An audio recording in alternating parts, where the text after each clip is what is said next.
Le thème de mon enseignement, c'est les avantages de la sanctification. Les avantages de la sanctification. Nous allons lire 1 Jean 3, verset 22.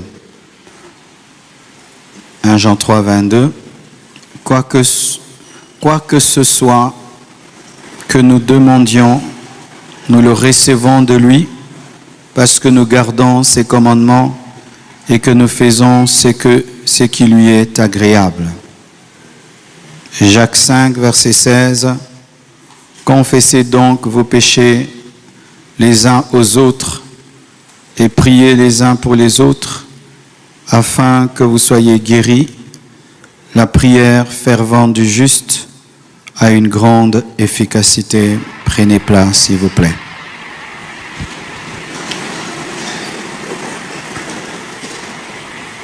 Nous avions défini la sanctification comme étant le fait d'être mis à part par Dieu et le fait de se mettre à part soi-même pour Dieu.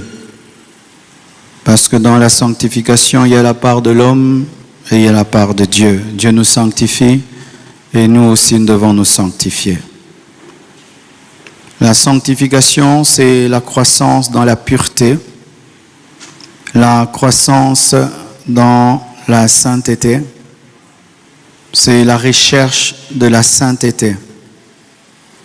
La sanctification, c'est une vie dans la crainte de Dieu, une vie dans la haine du péché, une vie dans la haine de toute impureté.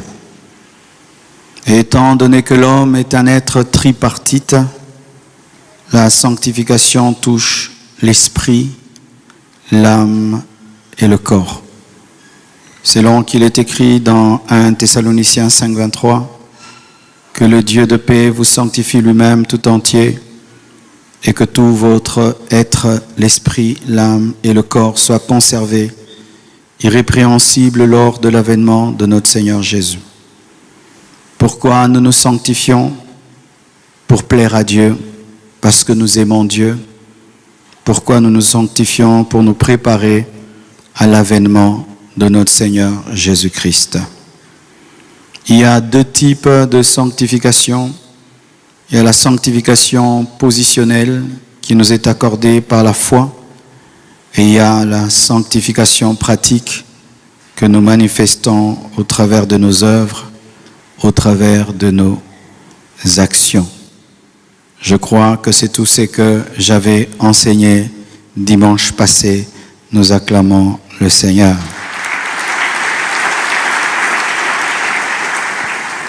Aujourd'hui, je vais m'entretenir avec vous sur 3 avantages de la sanctification. Et premièrement, selon les 2 passages qui ont été lus, je vais vous parler de l'exaucement. La sanctification permet l'exaucement.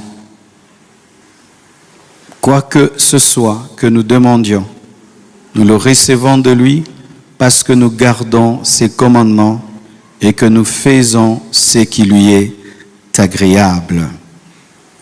Quoi que nous demandions, Dieu veut exaucer tout ce que nous demandons, quoique les grandes et les petites choses. Dieu donne les grandes choses et Dieu donne les petites choses. Il est le créateur de l'éléphant et le créateur de la fourmi.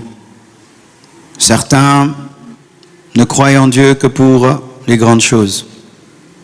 Ils savent que Dieu peut rester les morts, Dieu peut guérir les malades, délivrer les captifs, mais ils ne croient pas que Dieu peut les diriger même dans la décoration de leur maison, les diriger sur comment ils peuvent préparer une bonne nourriture pour leur époux, les diriger même sur comment étudier un cours. Ils ne savent pas que Dieu est dans les petites choses aussi. Et d'autres croient que Dieu exauce que les petites choses. S'il a des maux de tête, Dieu peut le guérir, mais s'il a un cancer, il ne croit pas que Dieu puisse le guérir. S'il a besoin de $100, il croit que Dieu peut lui donner, mais s'il a besoin d'1 million de dollars, il ne croit pas. Et lorsque nous lisons ce passage, nous voyons que Dieu exauce tout. Mais il y a des conditions. Vous devez savoir que Dieu exauce conditionnellement. Dieu n'exauce pas toujours. Qu'on ne vous trompe pas. Oh, viens, on va prier. Dieu va faire. Non, c'est pas vrai. Dieu ne fait pas toujours. Combien d'entre nous ont demandé des choses à Dieu que Dieu n'a pas données? Il arrive même que tu es dans la sainteté, tu demandes, Dieu ne donne pas parce que ce n'est pas dans sa volonté, ce n'est pas son plan, ce n'est pas le temps. Alors croire que Dieu c'est comme un bouton, là tu appuies et ça sort, c'est pas vrai. Dieu n'est pas comme ça. Dieu n'est pas une machine à billets, tu appuies et puis il y a l'argent qui sort. Dieu n'est pas un robot, tu appuies play et puis ça commence. Il y a des conditions. Parmi les conditions pour être exaucé, il y a le fait de garder la parole de Dieu. Alors souvent, lorsque les gens pensent que garder la parole de Dieu, c'est retenir la parole de Dieu, c'est mémoriser la parole de Dieu. Ce n'est pas cela, garder la parole de Dieu. Garder la parole de Dieu, c'est faire ce qui est agréable à Dieu. C'est pratiquer la parole de Dieu. Ce n'est pas mémoriser la parole de Dieu. N'oubliez pas que ceux qui ont tué Jésus-Christ, c'était des scribes et des pharisiens. C'était des hommes qui maîtrisaient la Bible. C'était des hommes qui connaissaient la parole de Dieu, mais qui ont tué Jésus. Nous avons un sérieux problème dans notre nation, c'est que nous prions beaucoup. Et souvent, nous ne évaluons pas les résultats de nos prières, si Dieu a exaucé ou pas. Et moi, sincèrement, je ne fais jamais rien sans faire des évaluations, afin de me perfectionner, afin d'évoluer. Beaucoup ici, vous priez, mais vous priez très très mal. Vous priez dans la saleté, vous priez dans l'impureté. Vous priez dans des situations qui empêchent à Dieu de vous exaucer. Même un avion n'atterrit pas n'importe où. Il demande qu'il y ait un aéroport pour atterrir. Paraît-il que Emirates n'atterrit pas au Congo parce qu'ils ont des avions tellement gros qui demandent certaines conditions. Et il en est de même, il y a certaines bénédictions qui ne peuvent pas venir dans ta vie sans que tu puisses respecter la sanctification. Prier dans le péché est une peine perdue. Prier dans la saleté, c'est perdre son temps. Dieu ne t'exaucera pas. Dieu ne t'entendra pas. Et des fois, nous pensons que nous sommes des chouchous de Dieu, des personnes spéciales. Malgré mes péchés, le Seigneur m'entendra. Mes frères, c'est un grand danger. C'est un grand danger lorsque Dieu t'exauce et tu es dans le péché. Je préfère que Dieu ne t'exauce pas quand tu pêches. Tu sais pourquoi? Parce que lorsque Dieu ne t'exauce pas et tu pêches, tu vas revoir ta vie et tu vas arranger. Mais si tu es dans le péché, et Dieu t'exauce et t'exauce et t'exauce, il t'encourage au mal. Et tu risques d'aller en enfer avec tes exaucements. Soyez heureux. Lorsque vous perdez votre communion avec Dieu et qu'il arrête de vous exaucer, soyez heureux. Lorsque vous commencez à pécher et vous sentez que le ciel commence à se fermer, bénissez-le. C'est un signe d'amour. Regardez, lorsque tu as un enfant qui te demande du pain, qui te demande un bonbon et que ses mains sont sales, est-ce que tu lui donnes le bonbon? Tu lui dis quoi? Va laver tes mains. Et vous pensez que Dieu peut nous bénir sans laver nos mains, sans laver nos vies? Lave tes mains avant que Dieu te bénisse. Lave tes mains, lave tes mains, lave tes mains, lave tes mains, lave tes mains.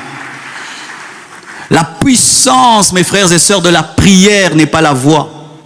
La puissance de la prière n'est pas la position. La puissance de la prière, ce n'est pas l'heure à laquelle tu pries. La puissance de la prière, ce n'est pas la longueur de la prière. La puissance de la prière, c'est la foi combinée à la sainteté. C'est la foi combinée à la sainteté. C'est la foi combinée à la sainteté. Un jour, j'étais très impressionné par le ministère de Yonggi Cho. Yonggi Cho a bâti la plus grande église en Asie, et pendant un temps, c'était le pasteur de la plus grande église du monde. Et tu t'imagines, un homme qui avait une église d'1 million de personnes, ils ont 7 cultes. Et dans son livre, il partage comment il prie. J'ai voulu savoir comment le pasteur de la plus grande église du monde priait. Et je m'attendais qu'il dise 20 heures du temps, 40 heures du temps, qu'il toute la nuit, il prie. Yonggi Cho dit qu'il prie 1 heure le matin, 1 heure à 12 heures, 1 heure le soir. J'ai dit seulement, moi, j'étais fidèle. Je priais déjà 4 heures du temps, 3 heures, donc plus que Yonggi Cho, mais il avait plus de résultats que moi parce qu'il priait dans une plus profonde sainteté que moi. Dieu ne te demande pas de durer dans la prière. Dieu te demande d'obéir à sa parole. Dieu ne te demande pas de crier dans la prière. Dieu te demande d'obéir à sa parole. Dieu ne te demande pas des prières compliquées. Dieu te demande d'avoir une sainteté profonde.